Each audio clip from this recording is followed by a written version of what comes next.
Davienomar in the cut. Davienomar in the cut. Mr. Omar in the cut. Mr. Omar in the cut. And I'm back with another reaction video. Alright, man. We gotta get straight to the video, man. Run me up to 100 subs. Alright. No, please do. You see a black man hustling, man. Already doing it his own way. Instead of being in the streets, don't do drugs. Simple. Alright. Why do bet? Alright, let's get straight to the video. Let's go. Why do baboons steal lion cubs? Yeah, I really want to know this question. I came across this video just scrolling down, trying to find videos to react to. And this one just got chosen today. Alright, we about to get straight into it.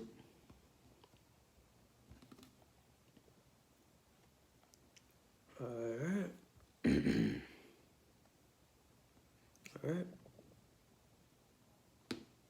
The lion you see now is thought to be the largest that ever existed, the Barbary lion. I'll give you one guess as to what caused this creature to become extinct. Of course, it's pretty obvious that humans have made a lot of animal species extinct, but when it comes to lions, we're not the only ones having a negative impact on their population. Today, you'll learn how humans learn to live underwater, why monkeys steal lion cubs, and how factories change the color of animals. And this is not a snake.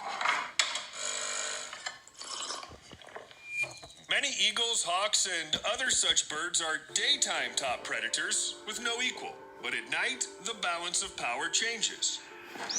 Wait, what? Yeah, an owl just snatched a buzzard right out of its nest. Wasn't embarrassed at all. Here, let me rewind. It's not a bird, it's some kind of winged ninja. And there are many such cases. During daylight hours, an eagle will gladly dine on an owl or its chick if it catches sight of them. Some species prefer birds as their only meal. But as the sun sets below the horizon, it's owl time. They're real killing machines. They eat everything, including other raptors, reptiles, even skunks. Why not snack on it? Even if the prey is many times larger, it doesn't mean owls won't try. And yeah, don't forget that they fly completely silently. I already talked about this in one of our earlier videos.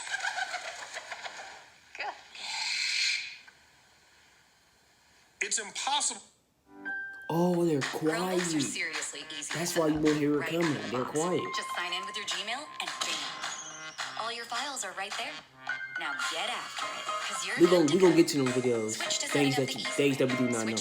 We're gonna get to them To videos. prepare for an attack by someone who acts in the dark and doesn't make a single sound. Hey, what happened? But okay, owls attacking eagles, they're at least, well, in the same weight class. I mean, they're birds, right? Baboons are an entirely different matter. Baboons stealing lion cubs? At first glance, it looks like a cosplay on The Lion King. It only lacks an appropriate song behind the scenes and Pride Rock.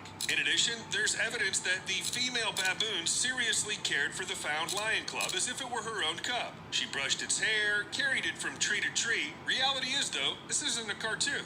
And Elton John and his songs won't help. Baboons do steal little lions, but they do it not in order to play their Hamlet in the middle of the savannah. Everything is much more tragic and simpler at the same time. Lions eat baboons.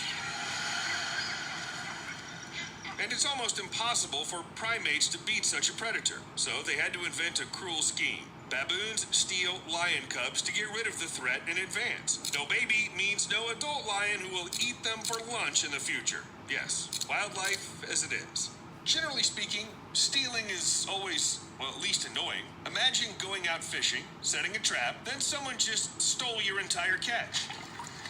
What can I say? You're hardly comforted by the fact that it was an octopus that did it, and it's the fourth smartest of all invertebrates. Oh, octopuses are the bane of fishermen. Ocean thieves have long figured out that instead of hunting for all kinds of underwater life, you can just enjoy what other people have already caught. Why bother? There, everything's ready. Almost a buffet. All that remains is to escape from the crime scene in time. And the octopus has enough intelligence for that too. Scientists found out a long time ago that they're incredibly smart and cunning creatures. They can open child-proof jars, build shelters from improvised materials they can remember, and even seriously dislike humans. And eating crabs? What can I say? True Unlike the poor finessers, fishermen, man. Dalmata spiders know exactly how not to miss their prey. Perhaps that's why they prefer to eat them right on the spot, and that's why spiders eat fish. Seriously, they hunt by waiting at the edge of a pond or stream, seeing ripples from fish movements. Spiders literally run on the surface or immediately jump into the water to catch their prey with their strong legs. By the way, their span can reach 8 centimeters, enough to cope with small fish. After that, it's everything as usual. A poisonous bite, a short wait, and bon appetit. But it's unlikely you'd take a spider with you on a fishing trip as a helper. Yeah, they look kind of unfriendly. The Alcedo, on the other hand, is another matter. This bright bird, a little nigga bigger just than a went in the sparrow, water? really knows a thing or two Oh, about he fishing. tweaking. Usually, Alcedos sit on branches hanging over the water, and when they spot a fish, they instantly drop down. Everything happens so quickly that nobody has time to understand anything. Neither the fish nor the observers. But the bird grabs the prey with its long, sharp beak and departs for dinner. They're ideal fishermen. But if the fish isn't good, Alcedos don't mind to add variety to the menu. Dragonflies, larvae, lizards, even crayfish. They'll These eat niggas everything wildin' that hasn't too. managed to hide in They time. going So crazy, both eating spiders everything. and birds are quite good at fishing. You know, there wouldn't be any fish left if they ever learned to live underwater, just like humans. I'm not talking about any future settlements on the seafloor. People are living, or practically living, underwater right now. The Moken tribes number only 2,000 or 3,000 on the border of Thailand and Burma. They're nomads, even called sea gypsies. And if anyone knows anything about the sea, it's the Moken. They live by fishing and gathering, hunting on the bottom without any scuba gear. The Mokens can spend several minutes at depths of more than 20 meters. This is just some of their amazing abilities. They got Hunters from these tribes skills. see better I need to hit underwater these than dudes up. I ordinary need some people fish. because they've been diving These since dudes early got skills. childhood. Their eyes are trained to focus even in the middle of salt water. In addition, they're able to make themselves heavier without weights and walk on the bottom. Despite all the benefits of civilization like money, You don't cut your sewage, feet and or nothing? Wi-Fi, You don't want no some of the slippers? You Mokens don't want still nothing, leave fella? a nomadic lifestyle, spending most of their time in the sea. Unfortunately, there aren't many of them left. But you know, I wonder if the Moken Probably getting skills eaten would by work sharks. outside of the sea they know. Hell, For killer example, whales. yeah, like in a pool. If water nomads are so good at diving, what can they do in the Y40 Deep Joy, the deepest pool in the world? It's just an incredible structure. Basically, it's something They like gonna a have fun. long, wide tube that goes to a depth of 42.15 meters. The complex has 4 underwater caves for the training of divers and the underwater glass tunnel for visitors. Here, various experiments and research are constantly conducted as well. But even the creation of this pool is still an experiment. It's believed that it took 9 days to fill the Y40 with water, and its total capacity is 4,300 cubic meters. Let's get out of the water, pretend we're in a forest, and look up. Notice anything unusual? The trees aren't touching each other. It's as if they're keeping their distance on purpose so that... And why exactly? This phenomenon is called crown shyness. And I'll tell you right off the bat, scientists are still not sure why something like this happens at all. They've been studying shy trees for 100 years, but haven't come to any consensus. Some think it happens to reduce the spread of pests. You know, if you don't get too close to an infectious one, you don't get infected yourself. Basically, it's just like people. Others say that this is how the branches try to protect each other from breaking in the wind.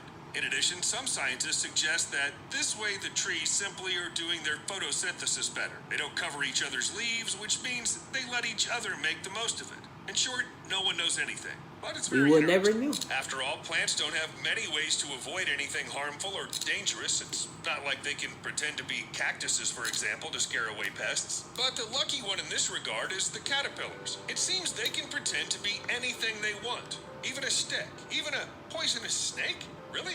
The butterfly caterpillar, Hemeroplanus triptelamus, gets pretty big. But if you're big and not a lion, you're guaranteed to get eaten. Fortunately, Like with the evolution has come upload. up with a terrific disguise. At the slightest danger, the caterpillar dangles from a branch, trying its best to imitate a snake. Sucking air through tiny holes on the surface, it inflates its head, creating the illusion of a triangular skull of a real venomous predator. If the shape of the deadly snake isn't enough to scare away the source of danger, the caterpillar will lunge as if it's about to bite. Although it has no real weapons, and the snake looks like a stump, the whole masquerade works. Now, if the animal world were to award an Oscar, I'd give it to this That's species. what's Probably no one goes through such rapid and amazing changes. More often than not, they take a really long time at all, especially when it comes to evolution. However, you can see it in action on butterflies. Let's leave the snake caterpillars alone and travel to mid-19th century Britain. Look, this butterfly is called the peppered moth. It looks pretty boring, but it's the one that had the most amazing metamorphosis. Originally, the wings of this butterfly were white with black spots, and this coloring helped the insects blend in with the bark of the trees. It makes sense. If you're inconspicuous, you won't get eaten. Well, at least not immediately. Basically, everything was fine until the Industrial Revolution. Along with it came large-scale air pollution. Ecology greatly affected the vegetation, lichens disappeared, and the butterflies were hiding in them. They had to think of something new quite urgently. For example, to darken. But the story wasn't over there either. More than 100 years later, people began to fight air pollution, and the lichens gradually returned to the tree trunks. The butterflies sighed heavily and brightened back up. Today, black specimens are still found, but they're incredibly rare, at least until the next ecological problem. We'll see you soon. All right, man. I'm gonna see you soon. Davienomar out the cut, man. Like I said, man, give it to 100 subs, man. You know what I'm saying? We on the grind, man. I want to try to get this. I'm trying to reach this in 2 weeks. I know we could do it. All right, man. That's it for this reaction video, man. Be out, man. Love y'all. For real.